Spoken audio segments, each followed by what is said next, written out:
Hello everyone, મારું નામ છે સોનાલી અને હું એક વર્કિંગ વુમન છું. છેલ્લા કેટલાક સમયથી હું કુકિંગ અને ડાન્સિંગના વિડીયોઝ બનાવું છું અને પોસ્ટ કરું છું. એટલે મને થયું કે હવેથી વ્લોગ્સ પણ બનાવું અને પોસ્ટ કરું. તો તમે પણ જરૂરથી જોજો, સપોર્ટ કરજો મારા વ્લોગ્સને. મારી સવારની શરૂઆત થાય છે સવારે 2 થી 3 ગ્લાસ હૂંફાળું ગરમ પાણી પીવાથી, અને સાથે સાથે હું લોટ બાંધવાની તૈયારી પણ કરી રાખું છું. પછી હું નાહી અને ફ્રેશ થઈ અને તરત જ કિચનમાં જ જઉં છું અને શાક બનાવવાની તૈયારી કરું છું. આજે મારું મન હતું પરવળનું શાક ખાવાનું, પણ બહુ જ મોડું થઈ ગયું હતું. એટલા માટે મેં પરવળ મોટું મોટું સમારી દીધું, અંદર બટાકા અને ટામેટાં નાખી અને મેં બધા મસાલા નાખ્યા છે, ધાણા જીરું, લાલ મરચું, હળદર, અને હલાવી પછી શાક ઢાંકી અને થોડીવાર ચડવા દીધું. હવે થોડું પાણી રેડ્યું છે, ત્યારબાદ ફરી હલાવી અને થોડીવાર ઢાંકી દઈ અને શાકને ચડવા દીધું. હવે શાક ચડશે ત્યાં સુધીમાં હું રોટલો બનાવી દઉં. હું જુવારના રોટલા આવી રીતે જ બનાવું છું અને મકાઈના, બાજરીના રોટલા પણ આ રીતે જ રોટલી વણીને જ બનાવું છું. લોટમાં ગરમ પાણી રેડી અને થોડીવાર ઢાંકી દઈએ તો પછી થોડીવાર રહીને લોટ બાંધીએ તો રોટલીની જેમ જ તેનો લોટ બંધાય છે અને ગુલ્લા પણ રોટલીની જેમ વાળી શકાય છે અને સરસ રોટલીની જેમ તેને વણી શકાય છે. મને રોટલા બનાવતા આવડતા નથી, એટલે હું આ રીતે જ રોટલા બનાવું છું. આ રોટલા ફુલકા રોટલીની જેમ ફૂલે પણ છે, જે તમે આ વિડીયોમાં જોઈ શકો છો.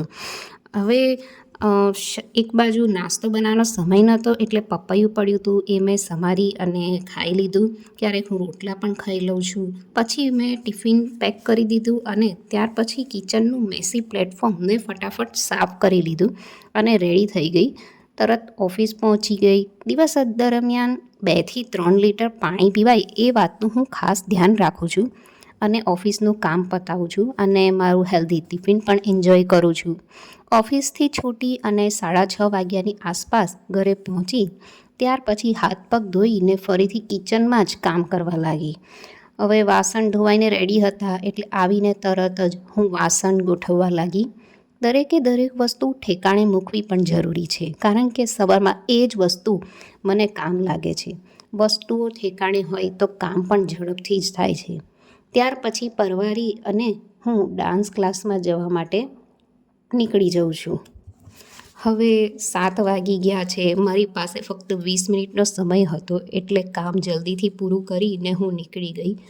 અહીંયા ડાન્સ ક્લાસમાં પહોંચ્યા પછી મારું મન ખીલી જાય છે, કારણ કે હું આખો દિવસ કામમાં બિઝી હોઉં છું એટલા માટે.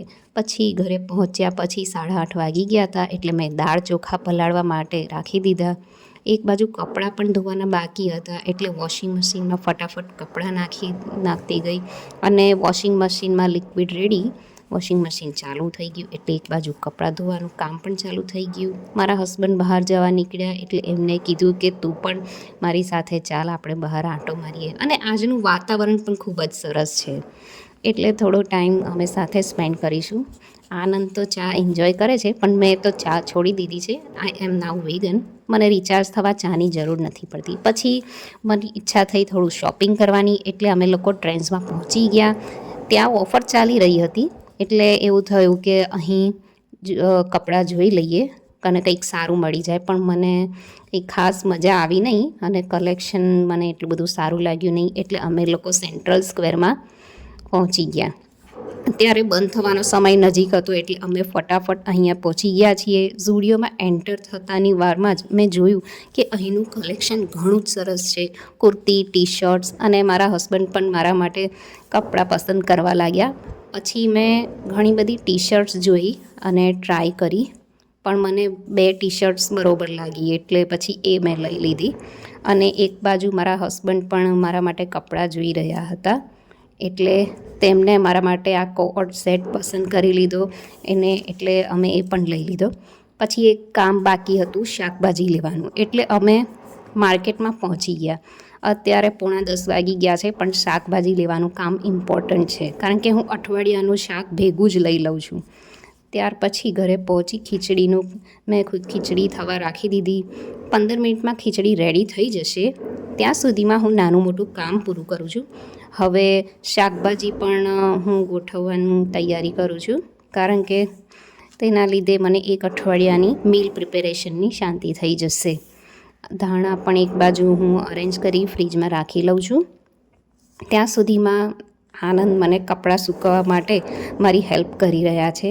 આ રીતે થોડી મને હેલ્પ મળે તો મારું કામ પણ ઓછું થઈ જાય અને મને થાક પણ ઓછો લાગે. હવે 10:30 જેવું વાગી ગયું છે અને અમારી ખીચડી પણ રેડી થઈ ગઈ છે. એટલે મેં તેમાં ધાણા નાખી ગરમા ગરમ મિક્સ વેજ મસાલા ખીચડી રેડી કરી દીધી. હવે એ ખૂબ જ ગરમા ગરમ અને સ્વાદિષ્ટ બની છે. અમે એન્જોય કરી ખીચડી. તો ફરી મળીશું.